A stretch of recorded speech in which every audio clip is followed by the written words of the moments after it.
Good morning, good afternoon, good evening from sharEvery. This is number 2 in lead.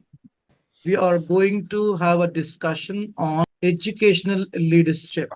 I am sure we are going to bag some takeaways through this session.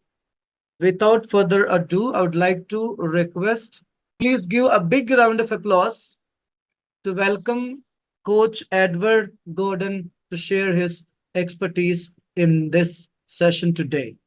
Join your hands. Thank you, sir. Thank And you, over to you.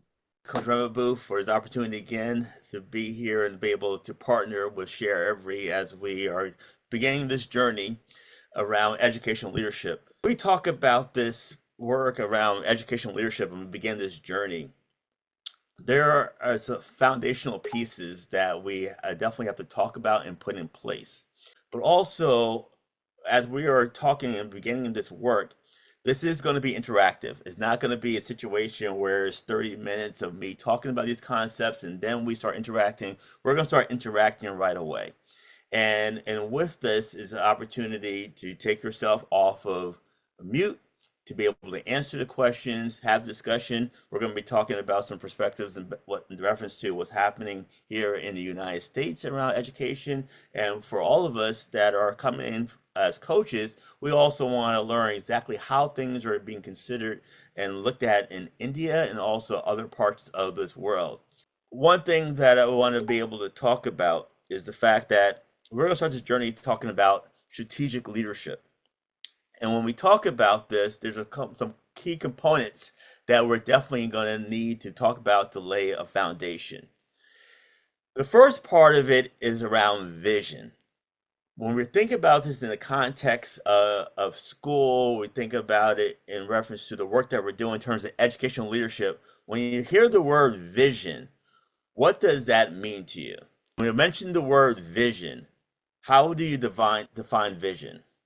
Coach Laura? Good morning, everyone. I'm in North Carolina, USA.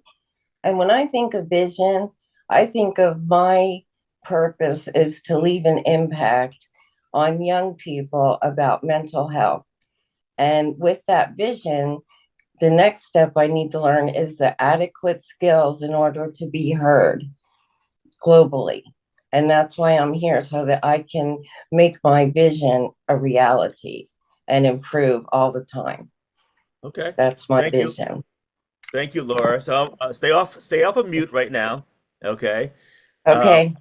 So we heard your personal vision. When you just think about vision in the context of a school and education, what do you believe that, how would you define vision?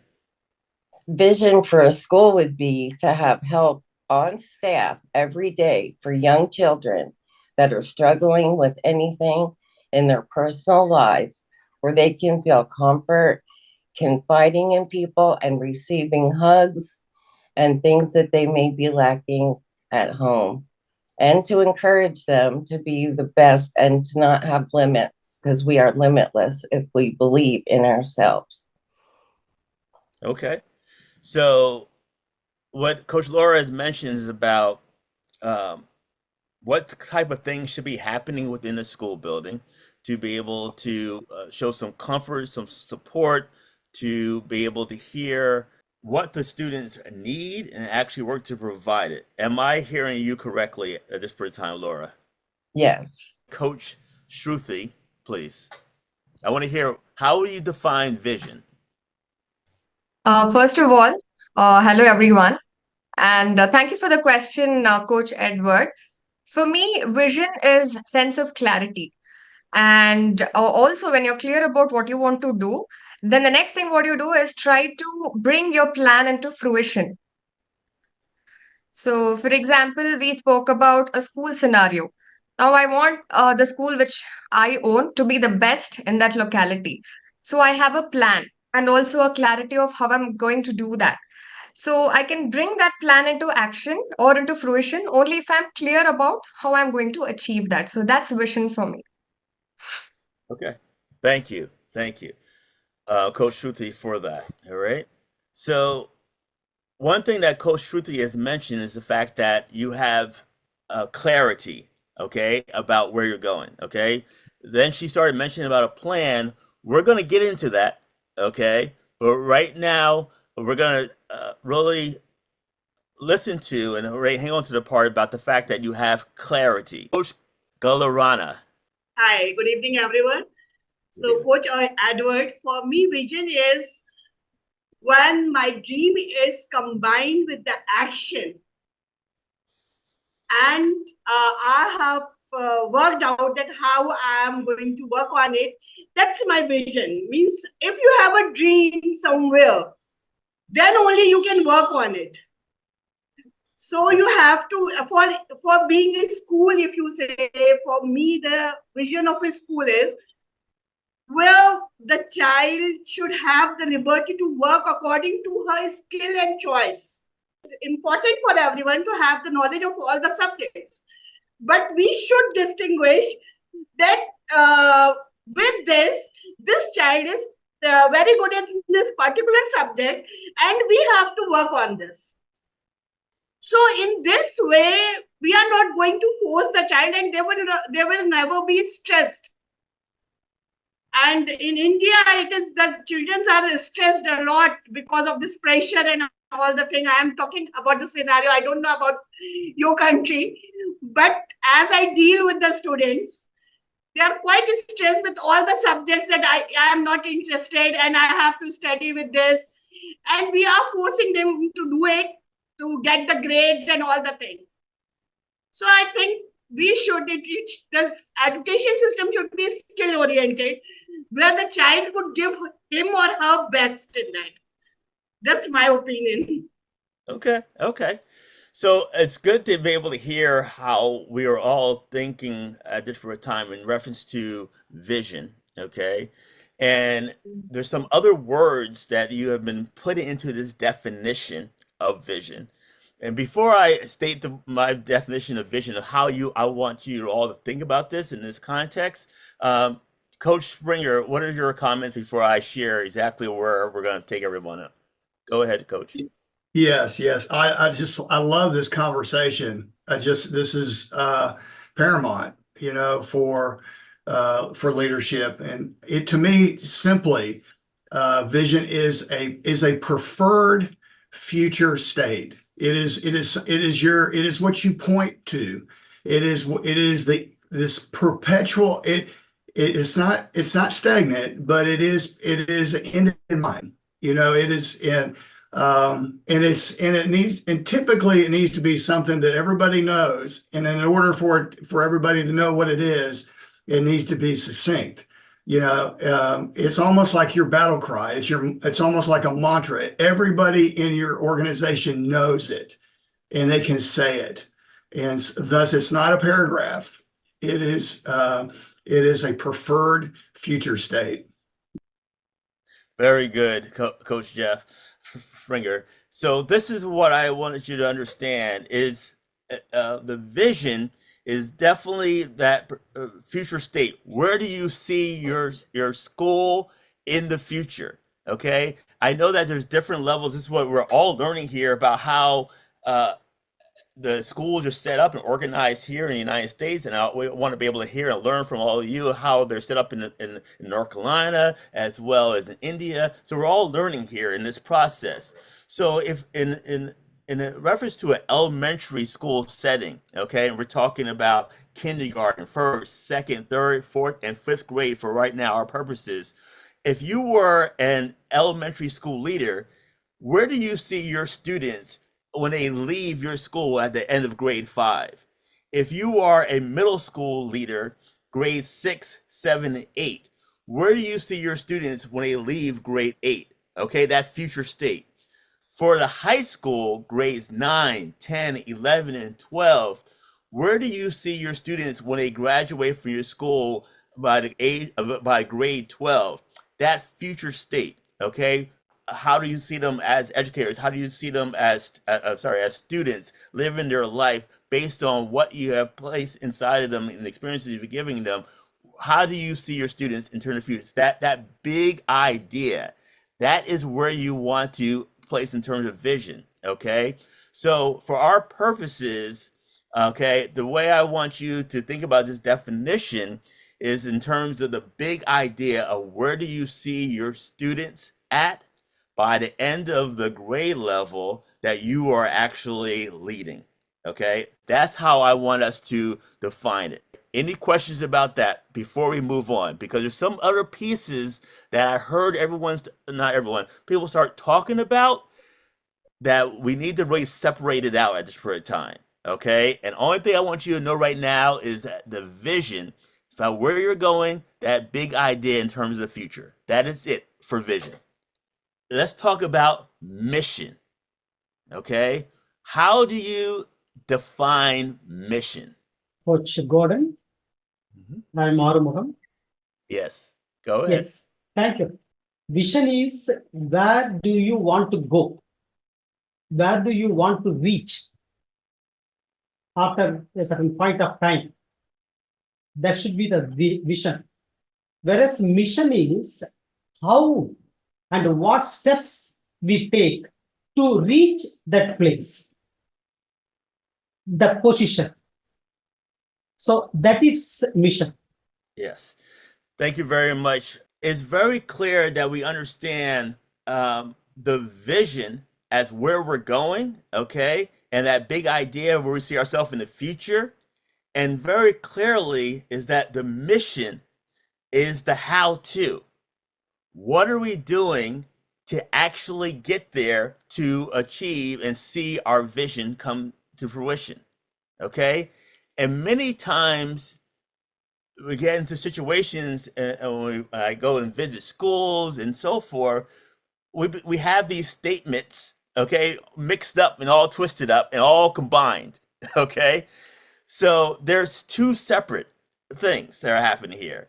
We have the vision about where we're going, the big idea, and the mission, the way I want you to define it, is the how-to. And what Coach Jeff Springer was saying, this should not be a 5-paragraph essay for your vision statement and 5 paragraphs for your mission, okay? A short, concise statement that everyone is able to state, okay, and recite, okay? That everyone knows and that it helps you to easily start living it, okay, because it's there. And it should not be written in a binder. It should be visible, okay? It should be in your school main office, around the building, in every classroom. Everyone should see what the vision of your school is and also your mission, Vision is the big idea where you're going, and mission is the how-to. So the next thing I want to talk about is core values. How would anyone define core values? What are core values? Yeah, values are some principles, beliefs. They're not beliefs, but they are based on beliefs, experiences, and learnings which you have got from life. And you live by that. You are that within you. It could be honesty, it could be punctuality, it could be love, it could be um,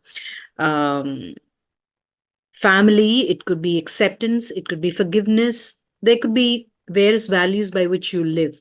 So based on your life experiences, each one of us has different set of values. But as an institution, there could be a certain set of values which are defined by the leaders. Very good. Thank you, Coach Bina. So yes, the core values are your beliefs, okay? Those principles that you live by. And Coach Bina was making the connection in terms of your personal, in terms of it might be family, it might be love and so forth. But can some of you unmute yourself and just think about and share what are some core values that you have seen in schools that you've attended, or even in schools that your children or grandchildren attend at this point in time? What are some core values that are commonly seen in schools? Coach Sujatha? Yes, I think accountability, what you do, what you associate with, is one of the most powerful core value. I deem it that way. Very good. Accountability. What's another core value? Coach Preeti? I would mention integrity. Integrity.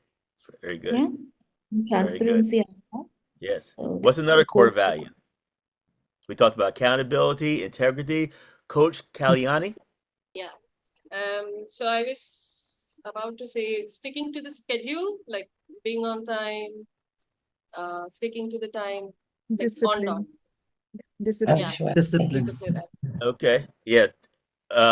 Would you, I know everyone started to chime in, but Coach 𝐿𝐲𝐿𝐲, would you agree that what you're saying falls into the umbrella of discipline? Yes, that's what I was saying. You could say that. Okay, no problem. All right, give me one more core value, anyone. Positivity. Positivity, I heard. Okay. Yeah. Gratitude. Respect for each other. Respect. Okay, so good. So all of these are core values, the beliefs of the organization. And this is really key. How do we treat each other? Okay, what are we, how do we approach our work as students, as educators? How do we communicate with others in our organization? How do we live our life with integrity, respectful? Core values are key, okay, in this foundational work. And also, you know, as I mentioned about the fact that just like your vision should be posted and shared and everyone should know it, your mission should be posted and shared and everyone should know it, also your core values.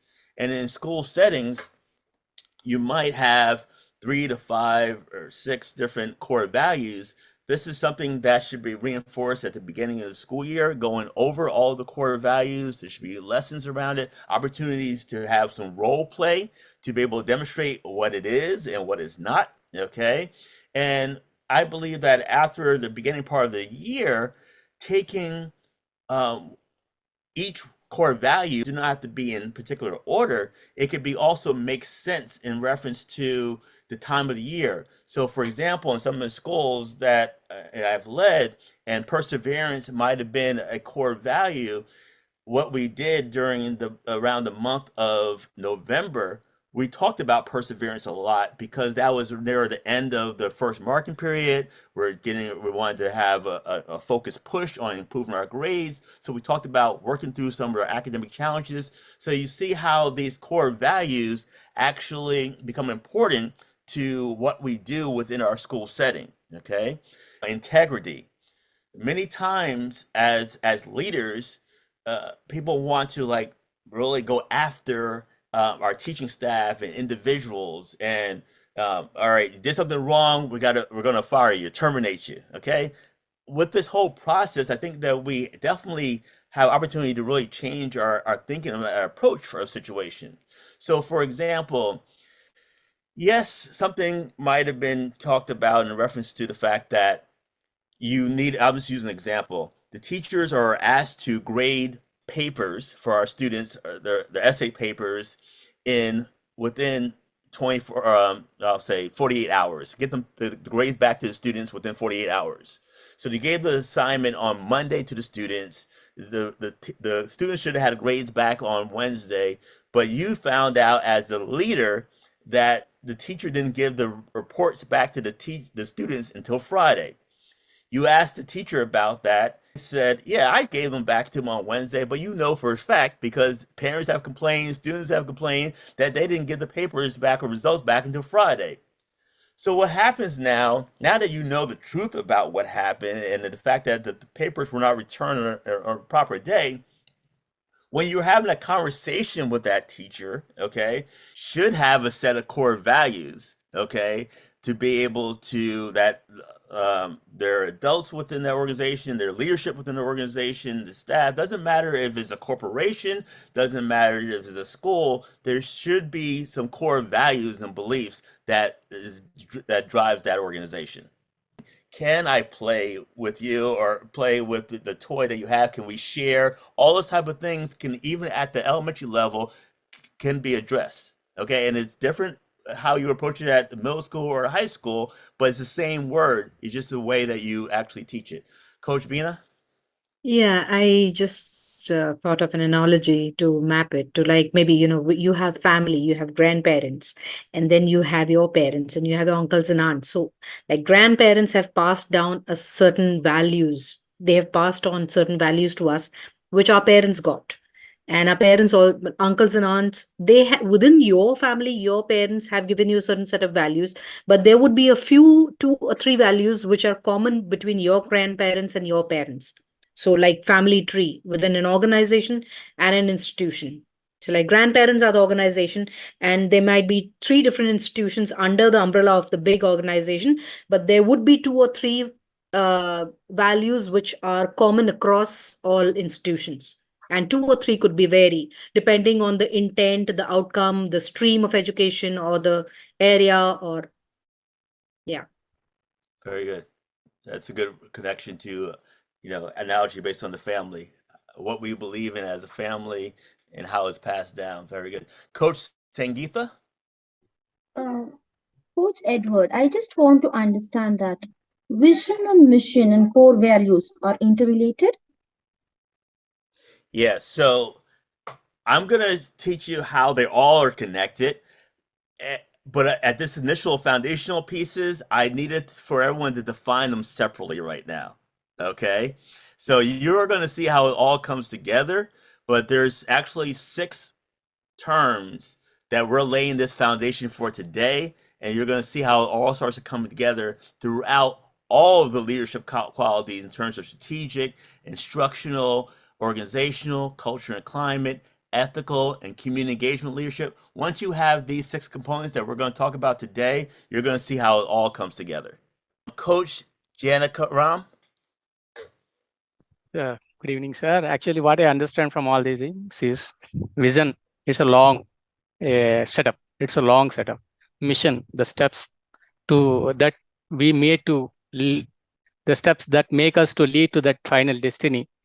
So by following all the core values to explore someone, it may be a school, it may be an institution, or a home, it may be other institution, at a society, it is a wider institution. But finally, the ultimate vision is nothing but exploring a particular skills of a particular person and make him to know and make him to convert the skills of him to serve the nation, serve the society.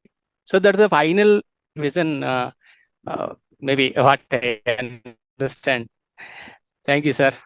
Yeah, those are the building blocks in terms of what is going forth in terms of getting to that vision to serve others. I understand what you're saying. Yes. Coach Shruti, you had another comment before we move on? Hi, Coach Edward. Now, we saw what vision is, mission is, and then we discussed about core values. Now, being a leader, I will have a set of core values, but in an organization, I will have many people who will be standing as a supporting pillar or a cornerstone for me to run the organization. Now, it is not necessary that they all should agree to the kind of core values that I follow. And if I want to achieve my, see my vision to come true, how am I going to ensure that all of us work unitedly and maintain that integrity in terms of bringing up the core values so that we all achieve our vision and mission together? How is that possible? Yes, Coach Shruti, we all have our own beliefs. Okay, we all have our own values, and like Coach Bina, I think, said, it comes from our family, our upbringing, and so forth.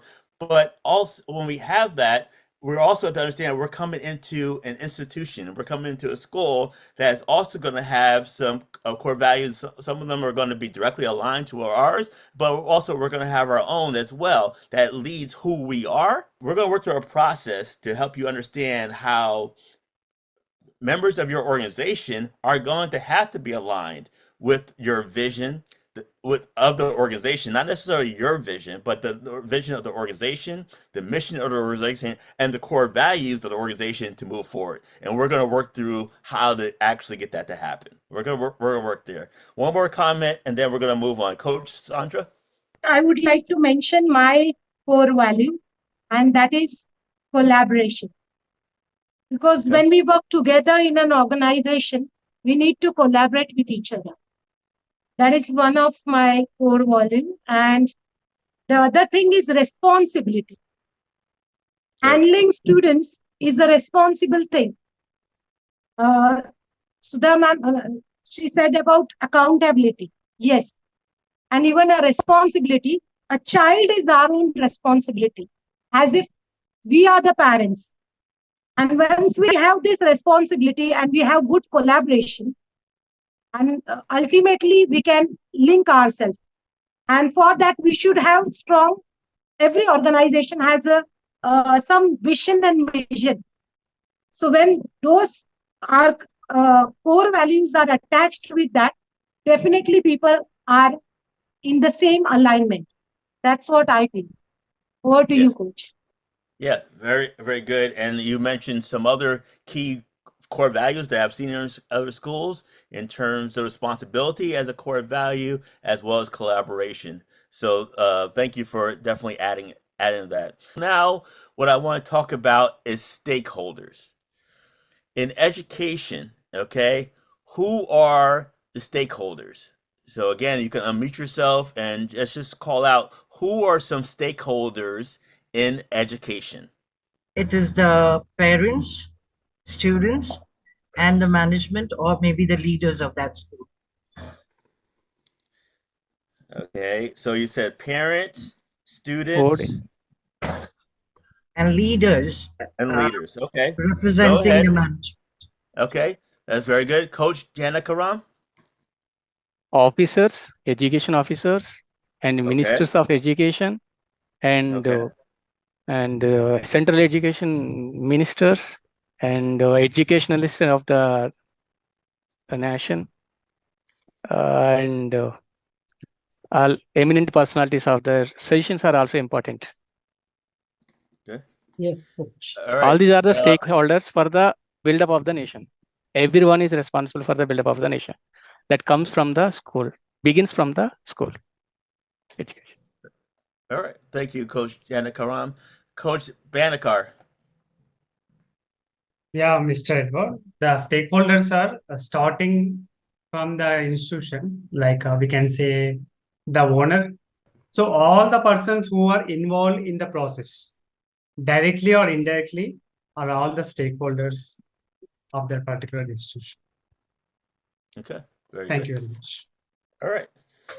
So let's talk about this a little bit more, okay? All the answers are correct in terms of where we are, and we're just gonna keep building on it. So as we're taking notes, let's just start from the ground up. There are some things that happen in our U.S. educational system that doesn't necessarily happen in India, and things that are happening in New Jersey might not be the way we see things in Texas or North Carolina. But let's just talk about this, okay? So we will definitely start from the, I'll say, the ground up, just so we won't miss a couple things. We thought we're our students, okay? Then we will talk about our teachers, okay? And then I say our staff. Now that could be our depends on how you look at it. It could be your administrative assistants, like it could be the secretarial work, clerical officers in your building. It could be your guidance counselors. Okay, depending on your school setting, it could be your school psychologist. It can be your head custodian or custodians. Okay, those are that are keeping your buildings clean. In certain countries, we do have school owners. Okay. Yes, we have, in the U.S. system, we have a board of education for every community that is overseeing the policies within our school districts. We have, similar to what people might call like a private school system, we have charter schools where you have board of trustees, okay? Local stores and businesses, those are stakeholders, okay? I want us to really start thinking about the fact that all of these are stakeholders and are important to actually leading our school buildings. All right? And we're going to dive into this a little bit more. Okay? Any questions about stakeholders? Coach Sangeetha? Coach, I just want to understand how the community people also will come under the stakeholders, though they don't have any positions or Yeah, so that's fine. So that's a good question, and we're gonna get into this a little bit further. But I'll answer your question very quickly. You're gonna eventually need some support from your community to do certain things within your schools. Okay, and if you do not engage them and consider them to be a stakeholder, it's hard to ask them for some support later on. And we're going to talk about that as we get into community engagement leadership. But no, they're not teaching your students. No, right now they might not be giving your school any money to function or operate. But I'm gonna lay an argument later on that it's important to keep them involved in the process, because you never know what resources they can provide to help your students out, help your school out, help your teachers out. And that's why I want you to include them in your thinking as stakeholders. But we're going to dive into this a little bit more. Okay? All right. So the next thing I want to talk about is data. D-A-T-A, data. Okay? You are educational leaders. I know that some of your coaches had nothing to do with education. Some of you are educators and involved in education. But let's think about the framework of educators, and I'm putting you all as school leaders. Okay, all of you are now building principals, supervisors. You're in schools. All right, so that's your new role as of what's the time now? It might be, I don't know. I don't want to get the time mixed up. Whatever the time is right now, you're all school leaders. With that in mind, what is some data that will be important to learn about as new building principals, new supervisors? What is some data that's going to be interesting for you to learn about your school building? For me, the interesting part of the data is like whatever the finance they get out of that, how they are working with that. So the finals in terms of the end of the year grades? Yeah, where it goes, what it is happening, where we are using more, where we are giving it. I think that will be that will be good for me. I think that will be, having a lot of, it will give a lot of inputs for me. Very good. Okay. The end of the year grades. Okay. And here in the United States, we're heavily on literacy scores and math scores. Okay. That's really huge. Coach 𝐿𝐢𝐥𝐝𝐢𝐧𝐠? The data that I would like to have is what all achievements have we touched so far, and where all are we lacking behind, so that you can take out a plan or for achieving those that we lack. Okay, so you're looking at some overall picture in terms of what the achievement, but can you dive deeper in terms of giving me some specific data points that would be interesting to you? I have to think about it. Okay, no problem. This is why if you guys knew everything that I'm talking about, we wouldn't be here. Or that's why we're here to learn and grow. Coach. Okay, Yes, Coach Banneker, give me some data points. Yeah, regarding to data points like attendance percentage, marks percentage, overall the graph, I mean the improvements of his particular students and the failure percentages. So all into numerical forms. Very good. Whether we are aligned to that our vision statement or not, it is going to help us. Very good. Another thing is in terms of attendance data, we're not just looking at it for the students, attendance also for your teachers. Are you coming into a building where the teachers are actually coming to work, or are they staying home? That's a problem. Okay, we got to work through that. So that data is key. Coach Sandra? Yes, Coach, for me, my data would be knowing more about my students, from which background they are coming, Demographics. and what level they are standing. Because each and every particular student, we have 125 students per class. So where each and every student is standing. So I want to reach the lowest level, whether he is able to understand me, what level he is standing, what level he is understanding my English, whether basic, whether advanced. I'm teaching in a college, degree college.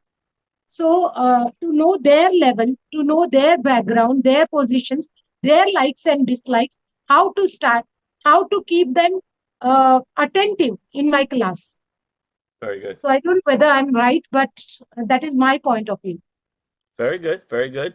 Coach Aramagam? Yes, Coach Edward. What I feel is data would be the maintenance of result, the previous year's result. Because it will show the ladder, how far, whether we are going behind, whether we are going in right direction, in comparison. Good. Yes, definitely. You're seeing where you were in the previous years and where are some trends that are coming out of this in terms of our performance and where we need to go. Very good. Coach Sangeeta? Thank you for giving me an opportunity again. For me, Coach, since you have given the post of principal, I think I want to have a data of my teacher. More than whether the principals are there or not. If you have a control over the teacher, the whole school will run. So I want to know the data about my teacher. From which background they are coming, what help they need to prosper my school. Yes. So that comes from your as leaders, principals, our observation data, evaluations of our teachers. Okay, all that data helps us understand how well they perform, how well they actually instruct and teach the curriculum and content. So what kind of help they require? What kind of help? See, most of the schools, actually, it is only the children-oriented school now it is becoming. It's not a teachers-oriented. I think we have to have more data on the teachers. What is their requirement? So I think, to add on points with you. Yes, teaching data. Very good. Coach Nita, go ahead. Hi, Edward. Actually, my thoughts were quite similar to what Sangeeta just shared. So before focusing on the children, I would actually focus on the quality of the teachers, and not just education-wise. I would actually focus on the quality in terms of how well can they bond with the children, and emotionally, how well can they connect with the children. So it's not just about computerized teaching, where you're standing in the room and you're just saying the words, chapters, and the children are writing. But how well the teacher can empathize with children if there is a child who is struggling. So how well can the teacher manage that? That for me matters the most, and because all of us are well educated here, right? But how we connect, how we create a bond, how we empathize, and how we uplift the mentality of the child, because that's where the self-esteem is developing. And it's very important that we raise children who are really confident, who grow up with this faith that I have certain good qualities in me. I am not just another student who's good for nothing. And it needs to start from the teachers, because at home we cannot control the family and what they say for us. But as teachers, it's really appreciative. Instead of saying, you're the worst child, you're this, you're that, instead of putting labels, they should start working on reframing these sentences. Even though they want to say the same thing, it needs to be reframed in a very constructive way. So that is the biggest thing for me to work with. Very good. Coach, my answer is in continuation with what Sangeeta ma'am spoke and also what Neeta spoke. Now, for me, I think we should get our foundation right. The grounding should be perfect. So I will definitely try to see what kind of teachers they are and what kind of values they are coming up with. Are their values aligning with the core values that we have in our organization? And I will try to understand to see if I can upskill and upgrade teachers as well. That's my first point. And also, the second point, I would like to collect data from parents to understand what are their expectations. What are the things that they feel they are lacking? Now, we as leaders in organization, we generally try to focus on teachers and the curriculum, the syllabus, and completing the task. But then I think we should also try to see the other side of the story, or try to work backwards if I have to maintain that stability in an organization. So there are two datas. That's one from the teachers, definitely, and the second from the parents, to understand more about the kind of expectations they have for their children. So those are the two areas. Thank you. Very good. Very good. Coach Ashok? The data that I require to run my education institute or my organization is, first thing is the policies, what the government is making, what the policies are, the local bodies are making, and then what the local committees are making, so that I can align my goals, short-term and long-term goals, to those policies to bring the best in my school. Very good, very good. We're going to get into everything you mentioned. As I'm so excited. And last comment is Coach Galarana, and then I'll wrap up for today. I would just go into the syllabus and the curriculum, and whether my students and my teachers are comfortable with that. What are their requirements? What are we doing in the school? That is the thing that, and I thought that we should have these core values. For me, as in an institution, it should be companionship, discipline, accountability, respect, love, and knowledge. So all the peoples are going to agree with that, and we will be able to form a good team to work if these values are there. So this is what I have to say. I'm glad you're able to give us your core values as well as answer the question. I know you've been waiting to share that with us, but thank you very much. So I applaud all of you. This is, this is the way, at least the sessions that I'll be leading will be functioning. So this is going to be a fast-paced hour here. As you can see, I'm amazed that the hour is gone already. But we're going to be diving into this work, answering questions. I want to learn from you what your experiences are, and also things that are happening around the United States and other countries, as well as what's happening in India. And we're going to be learning and growing together. Vision, mission, core values, stakeholders, data, and goals. Those are the 6 foundational pieces that are going to be woven through all of these next 6 months of the work that we're doing. So I just wanted to lay this foundation. We're going to finish this up next week, and I'm glad that if everybody's still here every week, if something gets a little bit off in our timing, we can pick up where we left off and keep rolling through it. But I applaud all of you for your level of engagement, and as we've gone through it. So it's been a great session, and we're going to continue to grow and learn together. So thank you very much. Coach Ramabu, I'm not sure if you have any closing remarks before you log off. Thank you so much, Coach Edward.